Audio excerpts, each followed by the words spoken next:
بسم اللہ الرحمن الرحیم یا ایہا الذین آمنوا اتقوا اللہ ولتنظر نفس ما قدمت لغد واتقوا اللہ ان اللہ خبیر بما تعملون۔ اے ایمان والو، اللہ سے ڈرتے رہو اور ہر شخص کو دیکھنا چاہیے کہ اس نے کل یعنی آخرت کے لیے کیا سامان بھیجا ہے، اور ہم پھر کہتے ہیں کہ اللہ سے ڈرتے رہو، بے شک اللہ تمہارے سب اعمال سے خبردار ہے۔ بسم اللہ الرحمن الرحیم، الحمد للہ رب العالمین، والصلاة والسلام على اشرف الانبیاء والمرسلین وعلى آلہ واصحابہ اجمعین ومن تبعہم بإحسان الى یوم الدین۔ قابل صد احترام حضرات شائقین و شائقات سچا پیغام، السلام علیکم ورحمۃ اللہ وبرکاتہ۔ آج کی محفل میراث النبی کے نورانی پروگرام میں آپ کا استقبال ہے۔ اہلا و سہلا مرحبا۔ ہم آپ تمام حضرات و مستورات کا خیر مقدم کرتے ہیں۔ محترم حضرات و خواتین، تعلیم کا آغاز ہو رہا ہے۔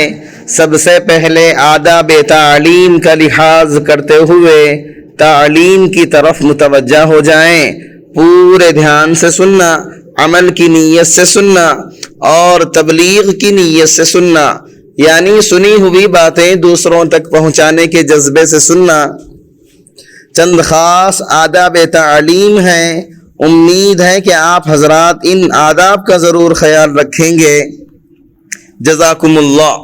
بسم اللہ الرحمن الرحیم۔ خرچ کرنے کی دو قسمیں ہیں۔ نمبر 1 انفاق محدود، نمبر 2 انفاق غیر محدود۔ انفاق محدود یعنی آپ نے اللہ کے نام پر کسی بھوکے کو کپڑے دیا یا کھانا کھلایا، کسی پیاسے کو پانی پلا دیا، کسی بیمار کا علاج کرا دیا، کسی بیوہ اور یتیم کو راشن دے دیا، یہ سب مدد اور تعاون ہے۔ یہ وقتی ضروریات ہے، وقت کے ساتھ اس کا ثواب بھی ختم ہو جاتا ہے۔ یعنی آپ نے کسی کو کھانا کھلایا، جس وقت آپ نے اس کو کھانا دیا تھا اس وقت جو ثواب ملا ہے آپ کے اخلاص کی بنیاد پر وہی ثواب ہے، مستقل ہمیشہ ثواب نہیں ملے گا۔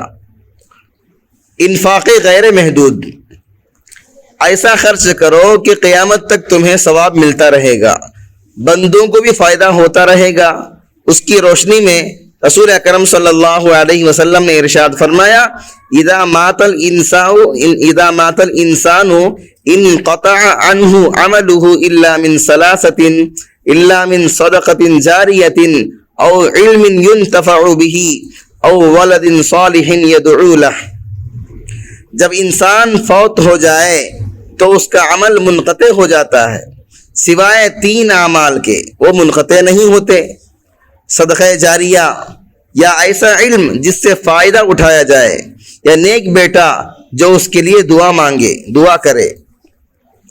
انسان زندگی میں اپنی آخرت کے لیے جو بھی اعمال کرتا ہے وہ تو کرتا ہے، لیکن مرنے کے بعد اس کا دفتر اعمال نامے والا بند ہو جاتا ہے۔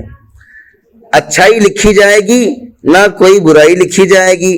ہاں، اب وہ مرنے کے بعد بھی اپنے کھاتے میں نیکیاں پہنچانا چاہتا ہے تو 3 کام اس کے لیے ہے۔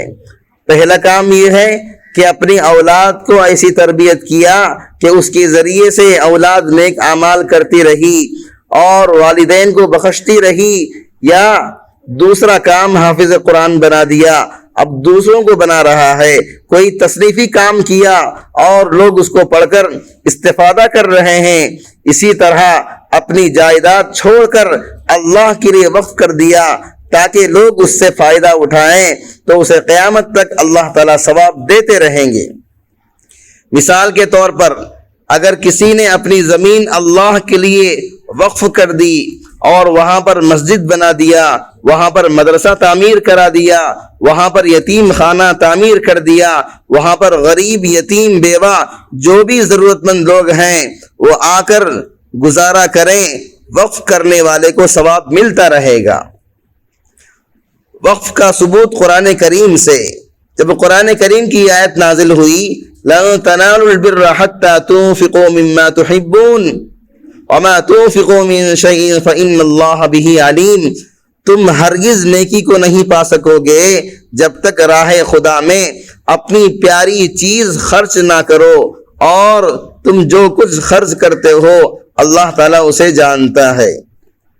تو صحابہ کرام کو جب معلوم ہوا کہ حقیقی نیکی اور کار خیر یہ ہے کہ آدمی اپنی پسندیدہ چیز اللہ کے راستے میں پیش کرے، تو کوئی صحابی اپنا باغ پیش کر رہا ہے، کوئی کنواں پیش کر رہا ہے، کوئی اپنی زمین وقف کر رہا ہے۔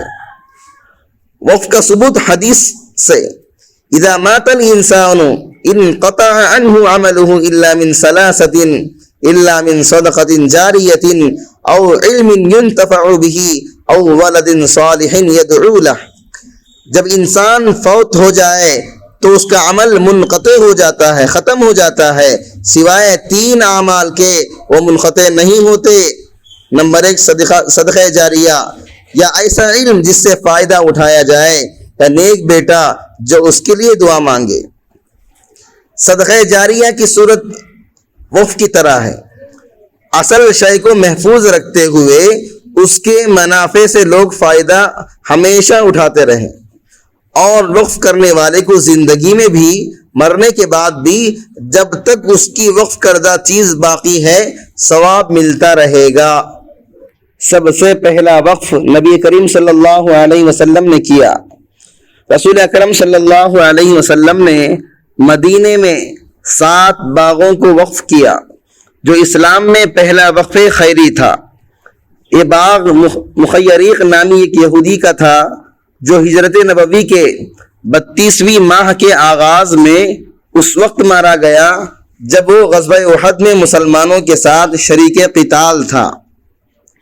اس نے وصیت کی کہ اگر میں مارا جاؤں تو میرے اموال محمد صلی اللہ علیہ وسلم کے ہوں گے، وہ انہیں اللہ کی مرضی سے صرف کریں گے۔ احد کے دن یہودیت پر ہی وہ مارا گیا۔ رسول اکرم صلی اللہ علیہ وسلم نے فرمایا مخیریق اچھا یہودی تھا۔ رسول اکرم صلی اللہ علیہ وسلم نے ان 7 باغ کو قبضے میں لے لیا، پھر انہیں صدقہ یعنی وقف کر دیا۔ پھر اس کے بعد عمر فاروق رضی اللہ عنہ کا وقف ہوا، پھر صحابہ کرام کے اوقاف مسلسل ہوتے گئے۔ حضرت عمر فاروق رضی اللہ عنہ کا زمین وقف کرنا، عمر فاروق رضی اللہ عنہ کو خیبر میں زمین ملی، وہ اس کے بارے میں مشورہ کرنے کے لیے رسول اکرم صلی اللہ علیہ وسلم کی خدمت میں حاضر ہوئے اور عرض کیا، اے اللہ کے رسول، مجھے خیبر میں زمین ملی ہے، مجھے کوئی ایسا مال نہیں ملا جو میرے نزدیک اس سے زیادہ عمدہ ہو، تو آپ صلی اللہ علیہ وسلم مجھے اس کے بارے میں کیا حکم دے رہے ہیں؟ آپ نے فرمایا اگر تم چاہو تو اس کی اصل وقف کر دو اور اس کی آمدنی سے صدقہ کر دو۔ کہا عمر فاروق رضی اللہ عنہ نے اسے اس شرط کے ساتھ صدقہ کیا کہ اس کی اصل نہ بیچی جائے، نہ اسے خریدا جائے، نہ ورثہ میں حاصل کی جائے اور نہ ہبہ کی جائے۔ کہا حضرت عمر فاروق رضی اللہ عنہ نے اس کی آمدنی کو فقراء، اقربا، غلاموں، فی سبیل اللہ، مسافروں اور مہمانوں میں صدقہ کر دیا۔ حضرت عثمان غنی رضی اللہ عنہ کا 35,000 درہم کا کنواں خرید کر وقف کر دینا۔ العربیہ.net کی ٹیم نے مدینہ منورہ میں واقع بیر روما کا دورہ کیا، جو بیر عثمان کے نام سے مشہور ہے۔ 1400 برس پہلے داماد رسول اکرم صلی اللہ علیہ وسلم خلیفہ سوم حضرت عثمان غنی رضی اللہ عنہ نے اس کنویں کو خرید کر قیامت تک کے لیے مسلمانوں کے واسطے وقف کر دیا تھا۔ اس کنویں کے پانی سے آج بھی ملحقہ باغ عثمان کو سیراب کیا جاتا ہے۔ یہ باغ سعودی وزارت زراعت کے زیر نگرانی ہے، جس کی وجہ سے انتہائی اہمیت کے حامل ہونے کے باوجود زائرین کو اس مقام میں داخل ہونے میں دشواری پیش آتی ہے۔ بیر روما ایک صحابی کی ملکیت میں تھا جن کا نام روما الغفاری تھا۔ وہ اس کنویں کا پانی فروخت کیا کرتے تھے۔ ایک مرتبہ رسول اکرم صلی اللہ علیہ وسلم نے ان سے فرمایا، کیا تم اس کنویں کو جنت کے چشمے کے بدلے فروخت کرو گے؟ انہوں نے جواب دیا، اے اللہ کے نبی، میرے پاس اس کے سوا کوئی کنواں نہیں، لہذا میں ایسا نہیں کر سکتا۔ اس پر عثمان غنی رضی اللہ عنہ نے 35,000 درہم کے عوض اس کنویں کو خرید لیا۔ اس کے بعد اللہ کے نبی صلی اللہ علیہ وسلم کی خدمت میں حاضر ہو کر پوچھا کہ اگر میں اس کنویں کو خرید لوں تو کیا میرے لیے بھی جنت کے چشمے کی وہی پیشکش ہوگی جو آپ نے روما کو پیش فرمائی تھی؟ آپ صلی اللہ علیہ وسلم نے فرمایا، ہاں۔ اس پر عثمان غنی رضی اللہ عنہ نے کہا، میں اس کو مسلمانوں کے واسطے خرید چکا ہوں۔ مدینہ منورہ میں حضرت عثمان ابن عفان رضی اللہ عنہ کے نام سے مختلف چیزوں کو وقف کر رکھا ہے، جن میں ایک ہوٹل اور ایک بینک اکاؤنٹ بھی شامل ہے۔ محترم ناظرین کرام، اس دینی اور ایمانی بیان کو سننے کے دوران ہی اس کو لائک کر دیجئے اور شیئر بھی کر دیجئے تاکہ دوسرے بھی اس سے فائدہ اٹھا سکیں۔ اللہ آپ کو جزائے خیر عطا فرمائے۔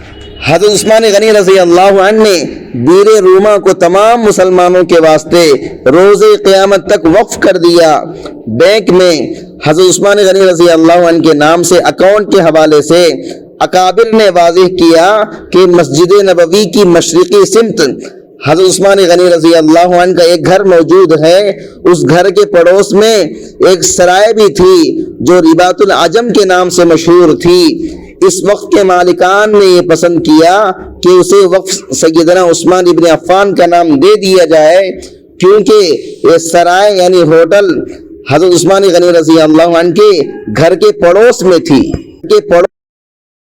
کفارہ مجلس کی دعا پڑھ لیجئے۔ سبحانک اللہم و بحمدک، اشہد ان لا الہ الا انت، استغفرک و اتوب الیک۔ معزز شائقین و شائقات سچا پیغام، آپ کو اندازہ لگ گیا ہوگا کہ یہ مضمون کتنا اہم ہے اور کس قدر فائدہ مند ہے۔ کم سے کم درجے میں سوشل میڈیا کے ذریعے سے بھی ہم اس کو زیادہ سے زیادہ شیئر کریں گے تو دعوت کے فریضے کی کوششوں میں ہم بھی اپنا کچھ حصہ ڈالنے والے بن سکتے ہیں۔ لہٰذا زیادہ سے زیادہ اس کو عام کریں تاکہ پوری دنیا کے ہندوؤں کی غلط فہمی دور ہو جائے اور انہیں یہ زمینی حقیقت معلوم ہو جائے اور وہ اپنے اصل مذہبی لیڈر پیغمبر آخر الزماں حضرت محمد الرسول اللہ صلی اللہ علیہ وسلم کو ماننے پر مجبور ہو جائیں اور کلمہ پڑھ کر آپ کے ساتھ ساتھ وہ بھی جنت میں جانے والے بن جائیں۔